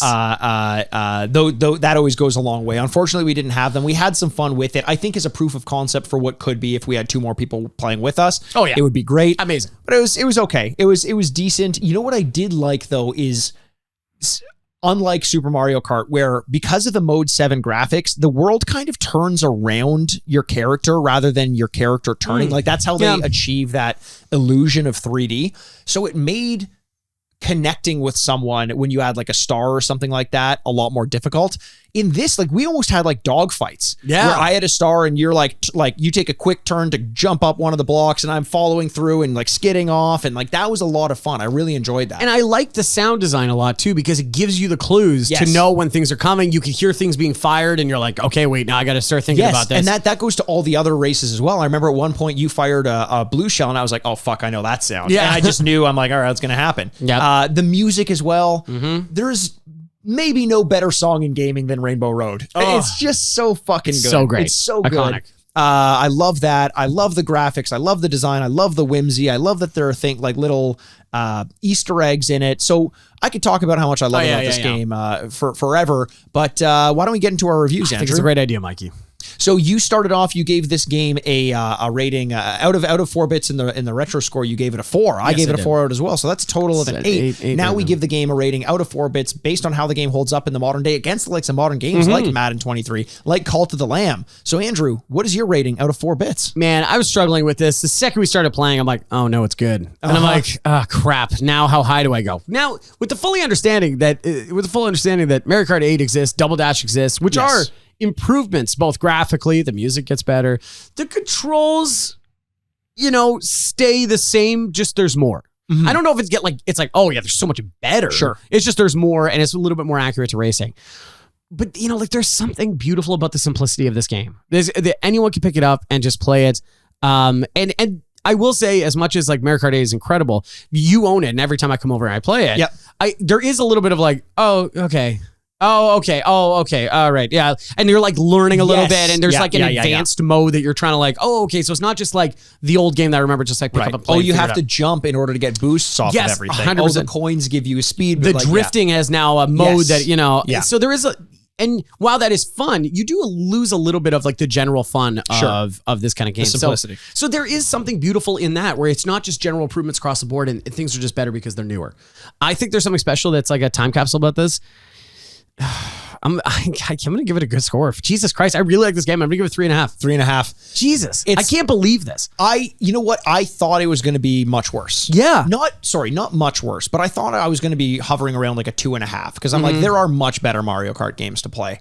But this game feels really good. Yeah. The only downside is longevity. How much more of this could we have played? Knowing what we know now. Yeah. They knew. Yeah, we're knowing that Spotlight exists and that we've explored that seedy underworld of the Catholic Church. We live in a post-Spotlight society. We do. Yeah, we do. Since they won the Oscar. Did Mark win one? Ruffalo? Oh, no, I think so. That would make sense. Good for him. He's a good actor. I don't know if he did, but if he did, good for him. Yeah. Knowing what we know now about future Mario Kart games. How much... Not even how much more refined they can be, but that they can be more refined. I see. If you come over and we want to play Mario Kart all night, it's not going to be this game that we play all night. We may pop it in just to see how it goes, but like there's way more level variety in Mario Kart 8. The battle mode is way more fun. The graphics are better. You're dealing with widescreen instead of 4:3. I can't give this a perfect score. No. But although I will say I understand if what you love about this game is its simplicity, I can see someone giving it a 4 because it's a good point you made about the advancements that they've made that kind of leave casual fans in the dust a little bit. They can still play, but can they compete? I don't know. I'll leave them in the dust. A little racing analogy there. I meant to do it. That was good. Thank you. So this one, it kind of holds back a little bit. It's not a bad score by any stretch, but I'm also giving this a 3.5 out of 4. Oh my God. Well, Simpsons Hit and Run. You got a little bit of news. You hear that coming behind you? It's a blue shell. I don't think this is still as high as Hit and Run. I think Hit and Run was I thought it was 15. I thought it was 15.5. Oh my God. Check that out. We got to check that out. Okay, so we're going to see here. What is the highest score in Retrograde history? Highest score in, it's definitely not Simpsons Wrestling. That's for sure. No, God, that game sucked so bad. Remember how long those matches were too? Hit and Run was a 15.5. Oh my God. I gave it a 4 and a 4. Sorry, I gave it a 4. It's my fault. No, actually it was mine. Oh, good. I gave it a 3.5 in the modern day. Okay. Yeah, you gave it a 4. Oh, Jesus. Okay. So close to our only perfect score. So still, Simpsons Hit and Run sitting at the top of the podium. But funny enough, another racing game on top of it is going to be sitting at second place with Mario Kart 64. But really, to find out all of the awards it's going to win and where it's going to be decorated with, where it's going to be decorated. Well, it might be on the pants. Like, so it might be wearing it like a general, like with a ton of awards on the pants. It might be on the pants. Oh, like in Death Stranding. Yeah. Oh, you complete all of the deliveries for a shelter. You spend a ton of time doing it, and you get a little star on your pants. It's the most Kojima thing ever. I love it. That guy. Sometimes I think hates his fans, but which is actually, to be honest, I love that. Yes, I love when directors are like, oh, was it about this? He's like, I don't know. Yes, exactly. I love that. Oh, okay. Todd Snap's pulling up. I think it's time to get to the award ceremony. Let's go to the red carpet. I'll meet you there. Okay. Okay, sounds good. See you over there. All right. You've been waiting for it all year. The most glamorous award ceremony of the week. Ladies and gentlemen, the Grady's. Here we are. Wow, amazing. Just incredible. Oh, wow. Yeah. You just pulled up in your ride. Like, wouldn't that be great if we drove down in like little go-karts on a red That'd be carpet? amazing. It would be adorable. Like yeah. Why haven't we done that? Yeah, we should. You want to go back and drive there? 100%. Yeah, Let's go. Okay. Walk in. Get in the car. Yep. So go-karts though start like a lawnmower though, right? Don't they like you pull them? And then let's drive over there. Okay. Nice. Elliot, time to come out. Come out of your hidey hole. Elliot. Oh, his hidey hole. I haven't cleaned that. Have you cleaned that thing in a while? Oh, God, no. It's like Are a we out of wood cage chips in there. again? Yeah, we're out of wood chips. We got to fill his large water bottle, which he licks at. He licks that. He's got a disgusting. wheel, which he's getting a lot of use out of because he's in great shape. He is. I think he uses the bars that he lives in for like pull-ups and stuff. He looks incredible. I think so. So Elliot, dressed up in he's got a cloud around you like Lakitu himself. Yeah. Can you reach into that cloud of yours and grab the envelopes and let us know the awards that this game won? Also, we need to talk about dress code around here. I say keep on wearing the cloud. He wants you to get rid of it. No, I want you to put on more, not get rid of Andrew, it. he looked at me and No, you winked. almost did that. You almost got me there because I was like, yes, no. Elliot. All right, read us off the awards. He fits like an old glove compartment. If it doesn't fit, you must acquit. And the Field of Childhood Dreams. If you play it, they will review it fondly. And Oh, fuck. the Chevy Silverado like a rock, Dwayne Johnson & Johnson, a family company trophy, Hall of Fame trophy. 64, welcome to the Hall of Fame. Welcome to the Hall of Fame. As well as the Hall of Fame, we're also giving you the, no, we're not giving you. We're not this giving is just, you earned it for yourself, Yeah, Mario Kart. we got it like, did we ever tell this? We got it like Moses, like it was chiseled in stone. And It we were was like, oh just my like God. Elliot's abs. Just like Elliot's. Actually, wait a second. Hey, wait a Where second. does it together? So it gets the Fits Like an Old Glove compartment where the current score is above a 7. It gets the Field of Childhood Dreams where the retro score is a 7 or higher. And it gets the, say it with me, Andrew, Chevy Silverado like a rock, Dwayne Johnson & Johnson, a family company, Hall of Fame. Hall of God Fame damn it. trophy. It's Trophy Hall of Fame trophy. That's what I Hall always of Fame screw up. trophy. Yeah, totally. Where the score is a 14 or higher. Very much so. Very much so. 15. A great score. This one's a 15, firmly cemented into the realm of the. Do you have this thing with like an anxiety about giving a game a perfect score now? Because I kind of do. Yeah, Like, what is going to win the perfect score? So there's a famous story with, speaking of baseball, there's a famous story with Babe Ruth wasn't a unanimous election into the Hall of Fame. There was like one voter that didn't vote him. I don't know, probably petty and stupid, right? Sure. And so therefore nobody is now a unanimous selection. So like they make sure one guy doesn't always vote. And I'm always like, that feels like you're rigging the whole thing. Yeah, like, 100%. I don't like that. Yeah. And it feels like the same thing where it's like, well, nothing will ever be perfect. I wonder if that's true. I have no problem giving something perfect. I gave Hit and Run perfect score. I was very close to giving this one a 4 in the too. modern score as well. Me too. So this one was kind of getting close. I think Shadow of the Colossus. You were the one who was half off on that one. I think that one deserved a perfect score. That was at the other 15.5. It's was the Shadow other of the 15. Colossus Yeah. and Hit and Run. But in good company. For 15? Shredder's Revenge was in the Chevy Silverado, Oh, yeah. even though it's not technically an older game. Lemonade Tycoon. Oh, loved Lemonade Tycoon. Lemonade Tycoon, Sonic the Hedgehog 2. We got Tetris, obviously, Yeah. Banjo-Kazooie, and then Simpsons Hit and Run, as we mentioned, and a bunch of others. And if you want to listen to those, you can go back into our back catalog. Not too far. Not too far. Not too far. There are some bad episodes there. Oh, yeah. And some bad audio quality. But Andrew, before we leave, I think it's time for a little game. Oh, no. Oh, yeah. Okay. Oh, you don't want to play No, it now? I do, but I've had so much losing already today. Maybe you won't lose this one, though. Who knows? Who knows? Maybe I won't. But I want to start doing it where I'm going to do it to you evenally. Okay, Yeah. that sounds good. So I actually don't know this one. Okay. We have to look it up. I purposely didn't look up the winner of this one. Or Okay. the title. So it's time for 3 Cent 10 Says to You Might Guess the Game. Where our listeners submit 3 sentences to describe the overall plot of a game. Yes. Making it sort of purposely vague without being too difficult. We see if we can get it on the first, second, or third. Okay. This one is coming courtesy of Greg Cheeseman. 3 sentences. So here we go. Andrew, sentence number 1. You, along with Mario, interesting, skip town after being framed for various crimes. Whoa. Okay, so the Mario's a red herring. Mario's there must a be red some herring. other guy named Mario. 100%. Because what crimes did Mario do? Did he get... Or was this like a Mario Galaxy thing or not Galaxy, sorry. Sunshine? No. Oh yeah, actually, Mario Galaxy, he did commit crimes. He did? Mario Sunshine, he's cleaning up the Delfino Plaza or whatever. Okay. Because he's got like community service basically. What That's the plot of Mario Sunshine, which by the way, it was like its 30th anniversary. Yeah, like last week or recently. something? Yeah. Okay, So you along with Mario skip town after being framed for various crimes. You along with Mario. So you're Right, not... so that can't be it. Yeah, the main character has to be not Mario. Unless Greg Cheeseman is saying that the main character is the backpack. Oh God, I didn't even think about that. But I agree. I think it's a red herring. I think it's a red herring. Like, what if like Tommy Vercetti broke out of prison and the other guy's name was Mario, and then he's only in the beginning or something like that? True. I don't Okay, know. so it's definitely not going to be a Mario game. I agree with that. Okay. That seems too easy. Do you have any guesses?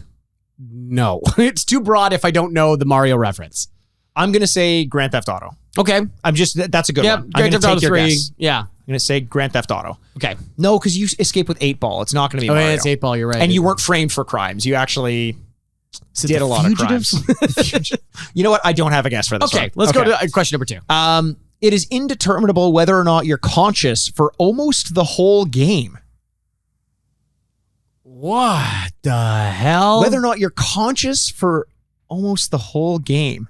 What? Okay, so what? Is it a dream? Are we dealing with a dream here? Yeah, is this like a Jacob's Ladder situation? The Bob Newhart show where you find out at the end it was the original. It was from the original show. It was just a dream he had. Oh my God. Or Dallas, where Dallas at JR. okay, shit. Okay, So I'm trying to think of an end of a game where you're either woken up or you're like, wait, what? it doesn't even say at the end of the game. It is indeterminable whether or not you're conscious for almost the whole game. Also says it's indeterminable. So you don't have a moment of going like, oh, it was. Right. Could or could not have been a dream. Or conscious. I know Conscious. Mass Effect, but that's not the whole game. Mass Effect, you start off after coming out of stasis, I think, in number 2. So that's not going to be it. And also Mario. Ah, fucking hell, man. Like BioShock. You know Are what you I mean? conscious in that? I think you are. 'cause, Oh. yeah, no. Well, like, were you actually on the No, plane? but you're basically a Pinkerton in BioShock Infinite. True. Yeah. Okay. Oh man, we are stumped after 2. This is tough. You Yeah. want to go to the third one? Yeah, let's go to the third one. You literally punch the Pope in the fucking head. It's Assassin's Creed. Oh, because gotta- conscious. It's got to be Assassin's Creed. Mario. Is Mario a character in Assassin's Creed? It's got to be. But it's an Italian name. Yes, Italian name. Punch the Pope in the head. Punch the Pope in the head. It's got to be Assassin's It's Creed. got to be Assassin's Creed 1? Assassin's Creed. Good question. He was in Italy, so the Pope makes sense. But I think he was in Italy for a couple of them. Okay. So we're going with Assassin's Creed. Let's go with that. Greg Cheeseman? Assassin's Creed 2. Oh, There you 2. go. There Okay. go. You know what? We're going to give ourselves bonus points for that Also, one. I just realized that we've already done one by Greg Cheeseman, but he was also the one who submitted the Resident Evil one. Oh, yeah, But yeah, so I guess that This was great. This was great. This is a great one. They were right because there were like little red herrings. But it was all true. Yes. Good job, Greg. That was a lot of fun. And hey, if you want to submit yours, you can do so either by following us on social media at Retrograde Mikey, at Retrograde Andy on Twitter, or at Retrograde Pod on Twitter. You can also find us at the Retrograde Podcast on Instagram. Best way to send us submissions for 3 Cent 10 Says to You Might Guess the Game is I can't believe how fast you can rhyme that off now. is by emailing us, the retrogradepodcast@gmail.com. That's the best way to do it. If you can hide the answer somehow, maybe really down below in the email, do that, and we'll write the question, I'll read it off, and we'll do it like we did it this time. Yeah, that was great. It's so much more fun to do it together too because we can talk it out loud and let us know if you got it at home. You know, get back to us and compliment Greg because Greg did a good job. Greg did a great job. Well, we did Mario Kart 64. That's a big bucket list one, and I imagine something we'll play probably again soon, maybe with alcohol in our hands. Thank you so much for listening. We love every single one of you, and we can't wait to talk to you soon. My name is Andrew Bascom, and with me as always is the bad boy of podcasting, Mr. Bebop himself, Mikey Aaronworth. This is the Retrograde Podcast. Game over. I'm going to lose again.